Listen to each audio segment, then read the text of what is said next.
مساء الخير. دايما تجيني أسئلة شنو المباركية بالكويت؟ زين ليش دايما السياح يروحون المباركية؟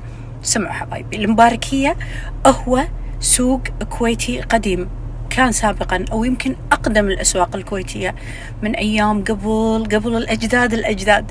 من بعدها دولتي الغالية طورت في هذا السوق، لكن حافظت على شكله التراثي. بنروح وبنشوف شنو المباركية. وهذا المدخل من صوب بنك الخليج، المدخل الرئيسي لسوق المباركية. شوفوا جماله، كل الخليجيين الله والنبي محييكم، وكل الدول العربية والدول المجاورة والصديقة والعزيزة والأجانب. طبعا إذا لفيتوا كذي راح تلقون سوق الذهب الشهير. هذا سوق الذهب مثل ما انتم شايفين، وأكيد لازم ومن الضروري أي حد يجي الكويت يمر سوق الذهب، لأن ذهبنا غير.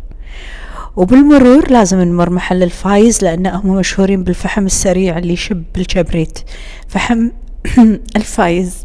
عندهم الفحم الأسود وعندهم الفحم الذهبي اللي دايما بالمناسبات والأعراس ياخذونه، وبعد متخصصين في تجهيز الدزات للعرايس، يونهم وايد ناس. والمباركية في خدمة العمال اللي يساعدونكم في شيل الأغراض. هذا محل الشمالي اللي ياخذون من الحلويات أي أحد يجينا الكويت الزوار، وعندهم تغليف المطار مثل ما انتم شايفين. انزين، الحين احنا وين رايحين؟ بنروح لعبد المحسن. ليش؟ لأن عندهم بخور المعمول المشهور، هذا بخورهم اللي خيال للمناسبات وللبيت.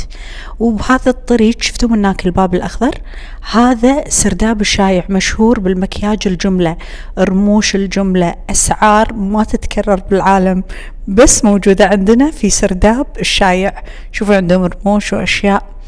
الحين لأن الكويت قاعد تجهز حق هلا فبراير، فراح تشوفون وايد تصليحات. لكن هذه الساحة اسمها ساحة سومو، ساحة المطاعم الكيوت، برجر، كافيهات، أشياء.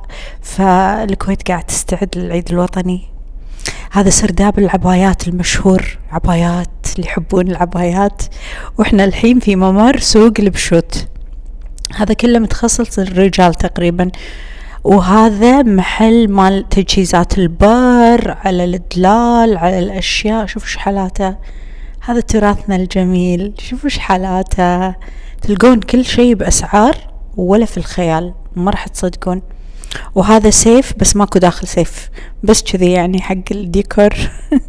الحين هذا سوق الجملة مال البهارات والشوكلت والكاكاو القديم والحلويات. ماريا طلعت طوفة. شوفوا هذه البهارات مالتنا، البهارات والحنة والأشياء والجملة، وبعد الفواكه. هذه الليف اللي الناس كلها تاخذها، ما أدري ليش بصراحة. الحين هذه الساحة ساحة المطاعم القديمة. كل الناس إذا متخلص مباركية لازم تمر هالمكان وتقعد تتعشى فيه. لكن أنا جاية حق مطعم واحد. شنو هالمطعم؟ مطعم دلق السهيل، أشهر مطعم يسوي صياخ كبدة على قولة إخواننا المصريين. وفي مطعم عراقي بعد أكله وايد حلو، وايد في مطاعم هني. مطعم دلق السهيل من أشهر المطاعم الشعبية بالكويت، ووايد لذيذ.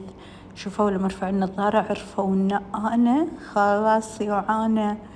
هني يابونا الخبز، هذا الخبز اسمه بالكويت احنا نسميه الخبز الإيراني، وفي بعض الدول يسمونه خبز التاوى، يجيكم حار، وإذا تبون فيه سمسم يحطوا لكم سمسم. أنا ما أدري هني ليش خذيت الخسة وحطيتها بالحمص. يوعانة. الله أكبر الله أكبر، هذا الغرام والعشق مالي. هني أنا قاعدة أشرح المارية شلون تاكلين صياخ الكبدة. يا ربي، شوفوا تحطون فيها جرجيرة، وترى بس عشان التصوير ما حطيت بصل أبيض، ولا أنا جوي البصل الأبيض، بس عشان التصوير قلت شوية أصير كيوت حقكم وبس. والله إن شاء الله تكونوا استانستوا وعرفتوا شنو المباركية بالكويت، وعجبتكم الجولة، وأحبكم وايد. لا تنسون تحطون لايك وكومنت.